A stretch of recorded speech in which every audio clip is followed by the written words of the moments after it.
All right, welcome to another episode of the Manaverse Podcast. I am your host, Tom Traplin, and today we're going to talk about Wizards' latest announcement of the fact that they are basically dropping professional play. So, a pretty big announcement from Wizards. But before we jump into that, I just wanted to make a quick announcement of my own, I suppose. We're going to take a look at publishergamenights.com.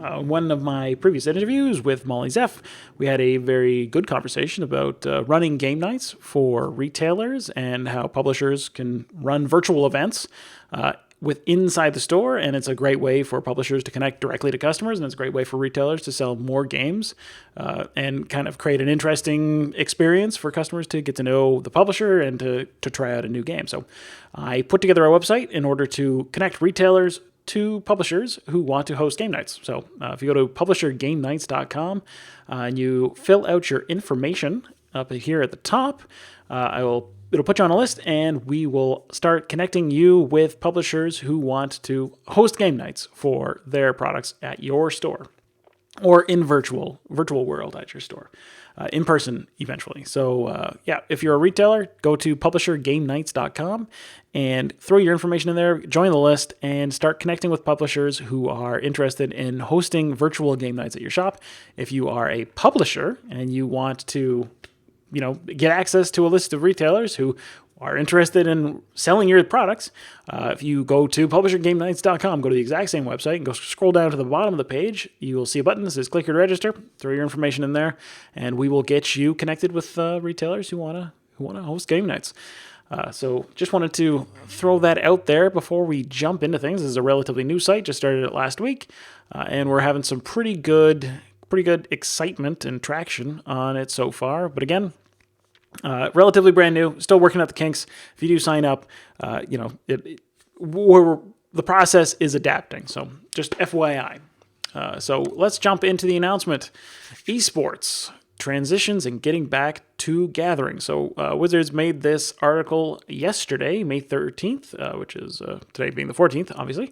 And we're just going to quickly read through the article and then talk a little bit about some of the implications as to what it means that Wizards is adapting their organized play program and essentially getting rid of high-level competitive play.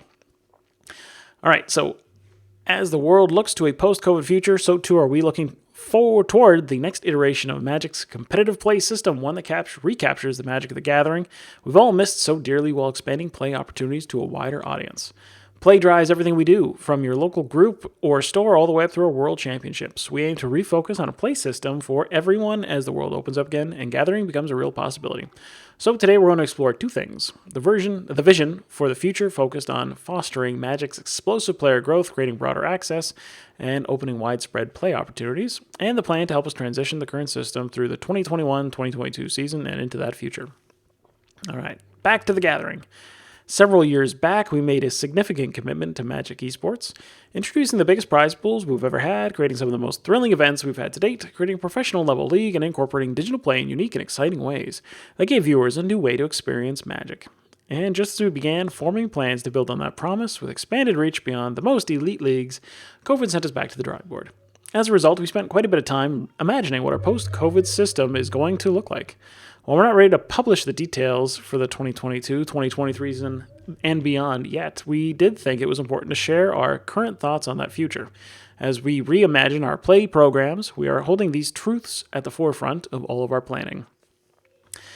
So point number one is in-person play is a unique strength for Magic, and we need to lean into that. That means local tournaments, large regional tournaments, and high-level in-person events.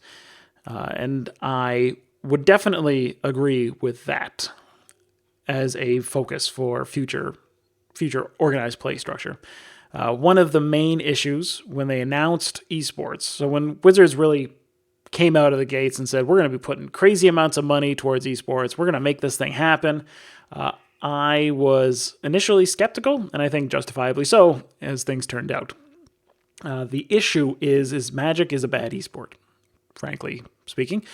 Magic is not good as a spectator sport. Magic's a great game. It's a great game to play. It's a great game to get into, to learn about, the nuance inside the game, the strategy. Like I'm a Magic player, so I really like Magic. I've loved Magic for a very long time. And it's a fantastic game to play, but it is just not very compelling outside of that as a spectator, which makes it just not great as an esport candidate. So frankly, that's the issue that Magic and Wizards had to overcome, and I just don't think it's ever going to happen.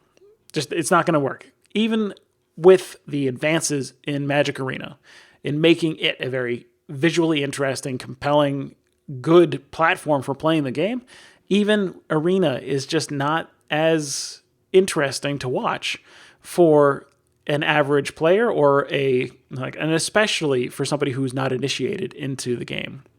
The trouble is, if you want to be able to appreciate a game of Magic, you need to learn and understand quite a bit about what is going on. You need to have invested into the game already, potentially for years before you are capable of watching a game and understanding what is happening, like just as a very basic level. You need to be able to see the cards, understand what all the cards do, and figure out what is happening inside the game and what kind of moves can be made and what sort of strategies are being employed and that sort of thing. You need to learn a crazy amount to be able to get to that point. But then you'll also need to but the issue is it's just not that fun. It's just not that fun, even if you've got that. Like, there's the number of people who spent their time watching high-level events and actually like consuming the tournaments live on Twitch and that sort of thing and the broadcasts is relatively small compared to the total playing population. People want to play Magic. They do not necessarily want to watch other people play Magic. And that is going to make it very difficult to succeed as an esport, especially when you compare it to other major esports. There's a reason why games like League of Legends and Counter-Strike and that sort of thing do very well on Twitch. And they do very well as an esport you cannot. There is no way Wizards will ever fill a stadium of people to watch people play Magic. That's just not going to happen. But you could definitely do that with Dota or League of Legends, and it happens frequently. And they have $1 million prize pools and that sort of thing. And it's because they can draw in the audience to support that and make it worth the effort. Yeah, so as an esport, just Magic is not a great choice. So that is going to be something that is always going to be a problem. And the fact that they're going back to physical events and refocusing the organized play program on in-person physical experiences, I think reinforces that. And I think it's a good move. I think it's a smart move on Wizards' part. Physical in-person play, built the game as it was, go back to what worked. I think that's a good move. Point number 2, digital play is here to stay, but is only part of the equation. We've seen great players rise from the digital ranks, and we've seen what's possible with digital events. Expect the future to hold a mix of digital and in-person events. Like I said, digital is good. Like, Magic Arena is a very good piece of software. It's a good way to play the game. It's a lot of fun. There's a lot of players. I guarantee it's a great moneymaker for Wizards. So there's no way they're going to get rid of it, but they are probably going to use it more as a complement to what's going on in organized play rather than the platform itself, which I think is a good way to do it. And hopefully we see more integration in terms of the local game store and Arena, and Wizards encouraging cooperation between the two, because one of the main issues with Magic Online and Magic Arena was that it somewhat cannibalizes a bit of the local game store audience.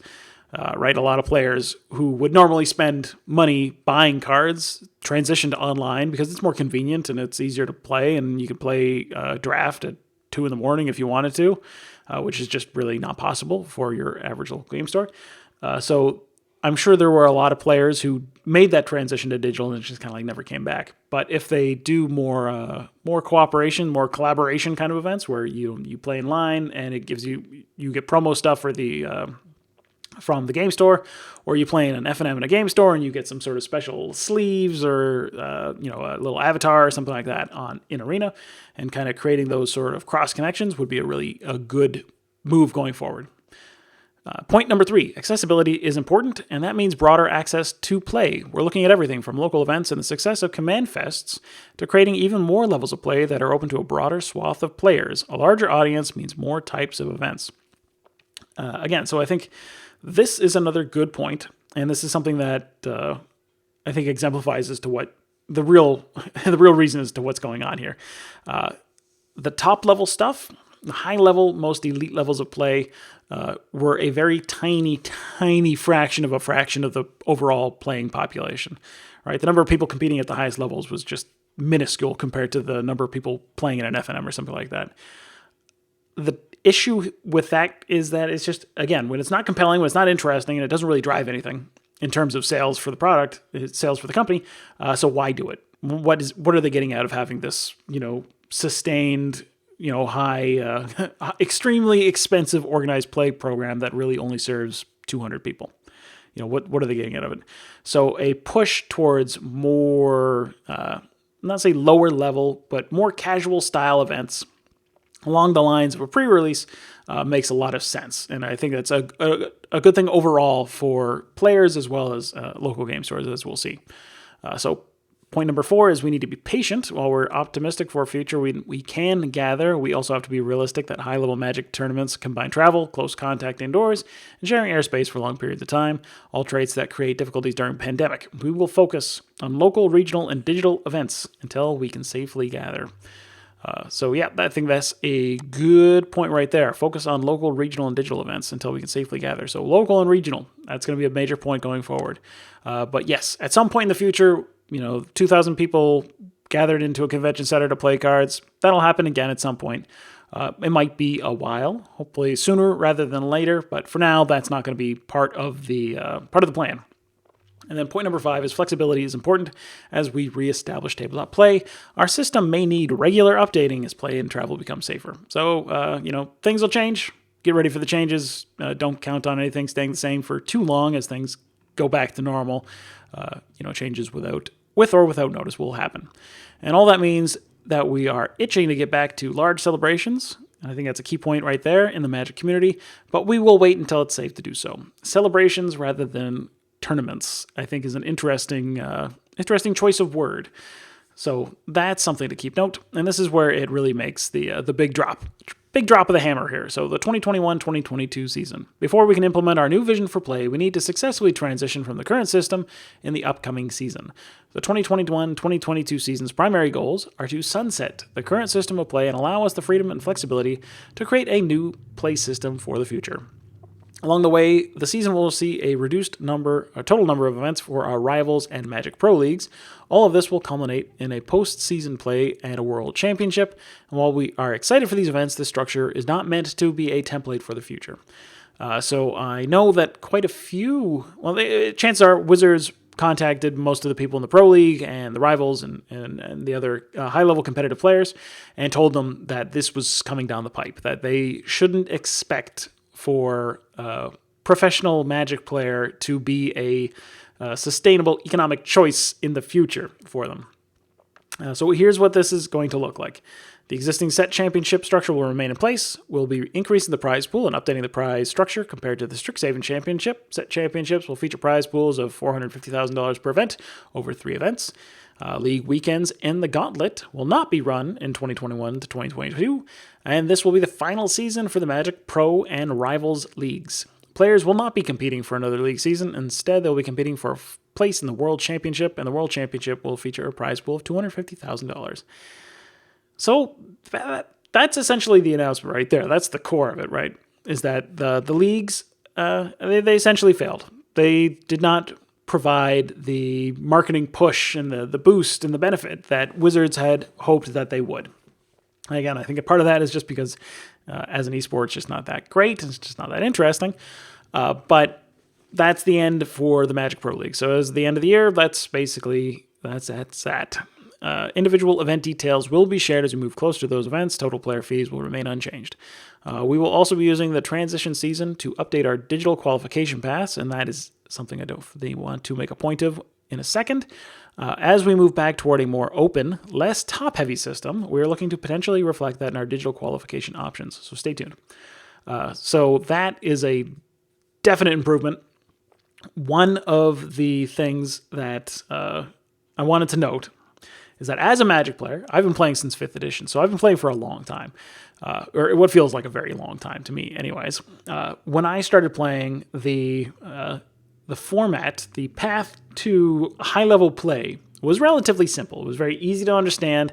As a new novice player, it was very clear for me to say, oh, I'm playing in my F&Ms. I'm playing in random regional events that occur in the area. If I want to get to like the next level, what I need to do is I need to go to a PTQ. I need to win that PTQ, and then I need to go to the Pro Tour. And then I need to win it, or do well at the Pro Tour in order to keep going to the Pro Tour. And that was essentially the path. That's the path up the mountain to the peak. That completely changed over time. Like that gradually became more convoluted, and the path became less clear as to what you needed to do in order to achieve a really high level of play. By simplifying these things, I know it says digital qualification right here. I think that's an improvement in itself, because the digital qualification path is so convoluted, and like I'm relatively plugged into this sort of thing, and I find it convoluted. So I can't imagine what the average player thinks when they're hearing all of these different events and all these different leagues and all these different tournaments, and they're like, well, how do I participate in this? Oh, you can't. Well, you got to get an invite, or how do you qualify for this sort of thing? When you have to do research, like actual in-depth looking into how to qualify for something, that's just another obstacle for people to be like, that's just not enough. It's too difficult. It's too complicated. I don't care that much. I'm happy just playing in my regional events and just kind of like winning my local stuff. So making the path to qualify, the path to ascend up the mountain making it simpler makes a lot of sense. I would definitely appreciate that as a player, as somebody who's involved in the game. That would make me very happy. And I think from an owner perspective, I think that is something that has been missing for a long time. So like I said, when I started playing Magic, and I'm sure a lot of people listening have a similar experience, when you started playing, it was very easy to understand what you needed to do in order to achieve things. And as an average player, you can see that. You can see that, and you can aspire to do it, which might actually in turn generate more interest in coming out to events and becoming better and learning the skills and understanding the strategies and that sort of thing. So it created the effect that it was supposed to do as a marketing strategy. But as it is now, it's just too disconnected from things that the average player just doesn't care. Or at least that's my impression. And by simplifying things, I think Wizards understands that. So what comes next? So this is just the final bit, and then we're going to talk a little bit about some of the implications as to what it means for game stores. So what comes next? The Gathering. That's our guiding star as we look into the future. We aim to return to in-person play as soon as safely possible. And Wizards did make the announcement that they are opening up sanctioned play again at the end of the month. Obviously, local regulations do apply, so take that as it is. But Wizards is taking steps to bring things back to normal as far as that goes. We hope that's sooner rather than later. In the meantime, we'll be working toward a flexible transition to something that feels more familiar, interesting, and features something we've all been missing, sitting across the table from someone playing Magic. So like I said, the physical playing of the game, playing Magic in person with real cards across the table from somebody, that is what made the game what it is. So a return to what works makes a lot of sense, and I think that is a good move, again, for Wizards to push. I think that makes a lot of sense. Don't abandon digital entirely, but go back to what worked in the first place, because I think, especially now, especially after a year and a half almost, depending on where you live, of isolation, quarantine, and just general reduction in physical interactions, people are going to be craving that sort of thing. They are going to want to come out to the game stores, and they're going to want to play in person with people, see their friends, or see new friends, hopefully meet new people. That's going to be a big push once things start to open up again, because there are a lot of people who really miss that sort of thing.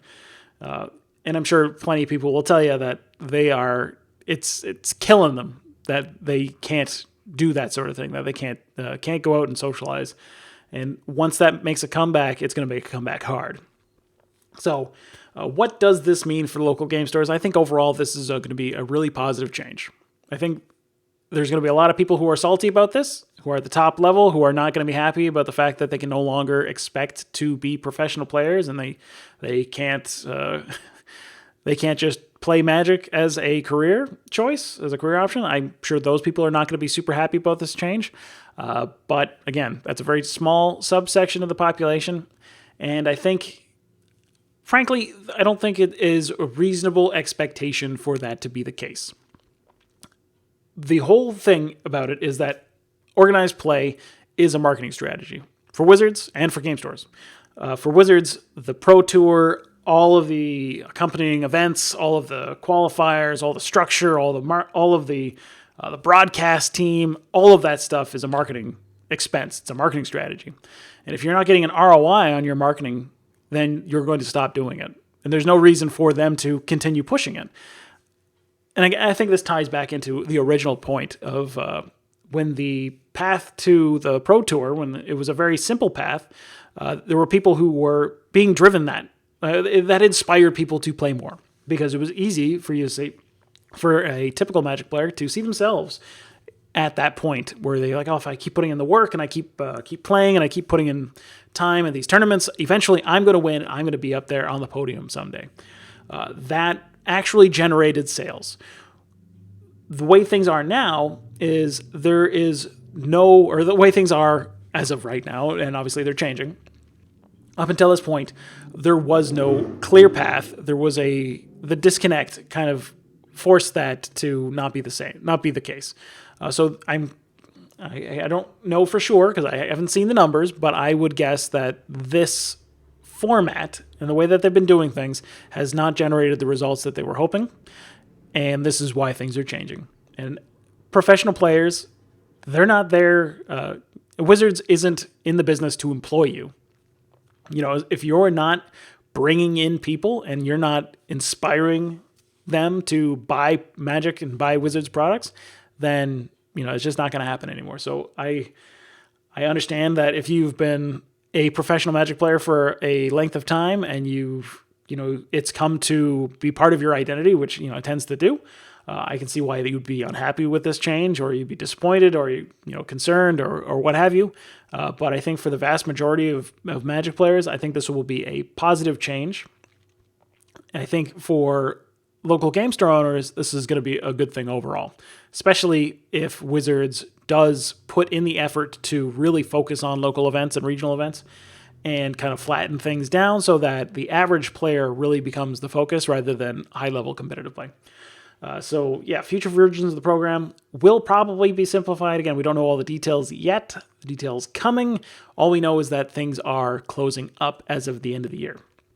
But if things do become simplified and they really do make that path a little bit clearer, then hopefully that recaptures that original sense of achievability and like aspiration that that really makes the average player excited to play the game and to buy new cards and participate in organized play, because that's something that they can actually see themselves achieving. And then also, with a renewed focus on regional stuff and local events, hopefully that means that there will be more opportunities for game stores to run different kinds of events that draw a different sort of Magic player population, a different sort of player. So like think of the Command Fests and that sort of thing, right? Not everybody is a high-level competitive player. Not everybody wants to compete in the most cutthroat way possible. Some people just want to play their commander deck and, do crazy combos and have fun things with their friends. And if there's a way to turn that into an organized play program where Wizards encourages it and they make everything work well and it's clear and it's easy and it's easy to understand, then I think that's just going to be good stuff all around for the local game stores. That's essentially the announcement. There's a couple more articles written about it, a couple more tweets from people exploring the idea, but that's basically it for this announcement. If you have any questions, I'd be. If you have any thoughts, let's say that. If you have any thoughts on Wizards' announcement ending the professional high-level elite play and transitioning into something new, I would love to hear it. So this is going to be on YouTube. If you're on YouTube and you're watching this, drop a comment and let me know what you think about Wizards getting rid of professional play. Is it a good thing? Is it a bad thing? What are your thoughts on it? And if you're listening to this on the podcast, then go to manaversaga.com and let me know, because drop a comment on the show notes. Links to the articles will be there, so you can check them out yourself. And that's it for this episode of the Manaverse Podcast. Again, I will reiterate, if you are a local game store owner and you want publishers to host game nights at your store, go to publishergamenights.com and sign up and get your store on the list and get publishers coming to your store to sell their products. I think that is something that will be really beneficial.